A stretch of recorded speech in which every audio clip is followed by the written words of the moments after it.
মনে কষ্ট নিবেন না কেউ। মার খেদমত করা কখনো ফরজ, কখনো ওয়াজিব, কখনো সুন্নত মুআক্কাদা, কখনো মুস্তাহাব, কখনো নফল। লেকিন বিবির খেদমত করা হর হালে ফরজ। আমি মনে বুঝাতে পারি নাই। কোন অবস্থাতে বিবির খেদমত ওয়াজিব নয়, বিবির খেদমত ফরজ। বিবিরে ভাত দেওয়া আমার উপরে ফরজ, লেকিন মাকে ভাত দেওয়া কখনো ফরজ, কখনো ওয়াজিব, কখনো সুন্নত মুআক্কাদা, কখনো মুস্তাহাব, কখনো নফল।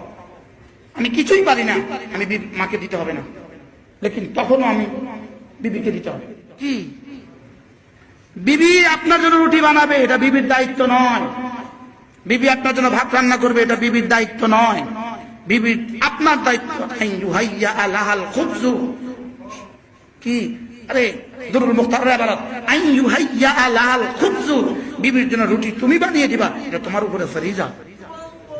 এরপরে বিবি নিয়ে আইসা বিবিকে সারাদিন কষ্ট দেয়, বিবির সাথে দুর্ব্যবহার করে, সারাদিন দুর্ব্যবহার করে, সারাদিন গুনাহ থাকে আর ঘরে এসে দুর্ব্যবহার করে। আল্লাহ তাআলা যে বিবিটাকে আপনাকে দিয়েছেন, ওই বিবিটাকে আল্লাহ তাআলা বলেন আকুলু লাহুন্না মা কাওলান মারুফা, এই খবরদার ওর সাথে ভালো কথা বলবা।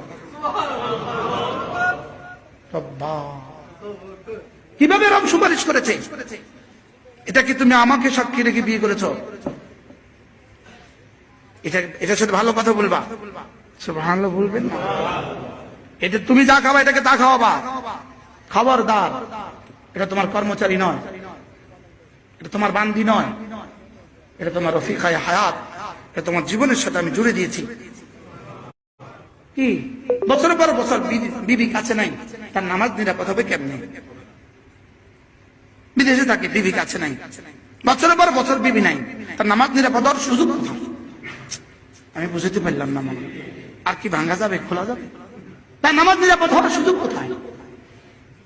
কি বিয়ে করে না 40 বছর বয়স, ও প্রতিষ্ঠিত হলে বিয়ে করবে।